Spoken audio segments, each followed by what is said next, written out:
Lamma su'ila Rasulullah sallallahu alaihi wasallam, nalika Rasulullah sallallahu alaihi wasallam nate dipun suwun pirsa dumateng salah satunggaling sahabat. Sahabatipun menika tanglet dumateng Rasulullah, ayyudz dzanbi a'dham, ya Rasulullah, dosa punapa ingkang paling ageng? Salajengipun Rasulullah sallallahu alaihi wasallam paring wangsulan, antaj'ala lillahi niddan wa huwa khalaqaka. Sira gawe tandingan kanggo Allah Subhanahu wa taala, kamangka Allah sing nyiptokake sira. Engkau menjadikan tandingan bagi Allah, sedangkan Allah lah yang menciptakanmu. Allah ingkang nyipta kula panjenengan sami Bapak Ibu para jamaah. Kula panjenengan sami dipun cipta dening Allah Subhanahu wa taala.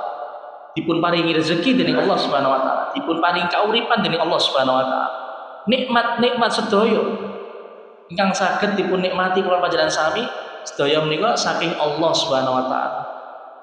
Dados dosa ingkang paling ageng, kezaliman ingkang paling ageng nalika menungsa menika ingkang dipun cipta dening Allah Subhanahu wa taala justru ngibadah dumateng marang sanesipun Allah Subhanahu wa taala.